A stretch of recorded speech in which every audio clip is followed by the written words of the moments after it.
Қайырлы күн достар, менің каналыма қош келдіңіздер. Биылғы жылдың хитіне айналған клубника в шоколаде дайындаймыз, яғни шоколадтағы құлпынай. Құлпынайды жақсылап жуып, қағаз сүлгіге толығымен құрғатып алыңыздар, еш қай жерінде дымқылы қалмауы тиіс. Әр құлпынайға осылай ағаш қадап қоясыздар. Бұндай шпажкілер кез келген кондитерлік дүкенде немесе ыдыс сататын дүкендерде сатылады.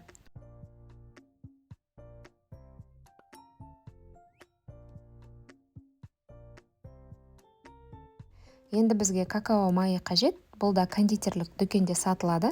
Асты қалың ыдысқа салып, ең төмен отта толықтай ерітеміз. Қатты ысытып жібермеңіздер. Еріген майға табиғи шоколад қосамыз. Бұл шоколадты мен кондитерлік дүкеннен алдым. Бұндай таппасаңыздар, кәдімгі дүкендегі пористый ақ шоколадты да қолдансаңыздар болады. Шоколадты еріту барысында отыңыз қызып кетпеуі қажет. Ең төмен отта араластыра отырып ерітеміз. Ыңғайлы болу үшін шоколадты жіңішке шұңғыл ыдысқа құйып алыңыздар. Құлпынайды кезегімен батырамыз. Какао майы қосылып дайындалған әдістің маған ұнайтын бір ерекшелігі, құлпынайдың сыртында шоколад қатты қалың болмайды. Егерде шоколадтың өзін еріткен жағдайда ол қою болады, және де құлпынайды батырғанда сырты қатты қалың болады. Яғни маған шоколадтың көп болғаны ұнамайды. Енді дәл осы әдіспен сүтті шоколадты да ерітіп құлпынайды батырамыз.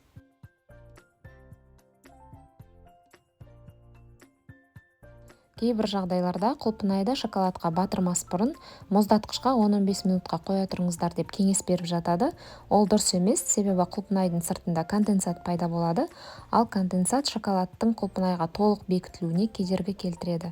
Яғни тістеу барысында үгітіліп жеке бөлініп жатады. Қалған шоколадты кондитерлік қапқа құйып алдым. Ұшын сәл ғана кесіп, құлпынайдың сыртын өрнектейміз.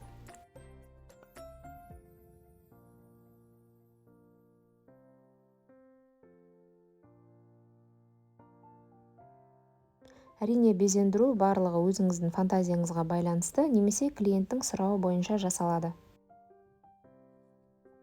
Бұл жерде мен алтын жылтырды қолданып жатырмын. Сусальное золото деп аталады.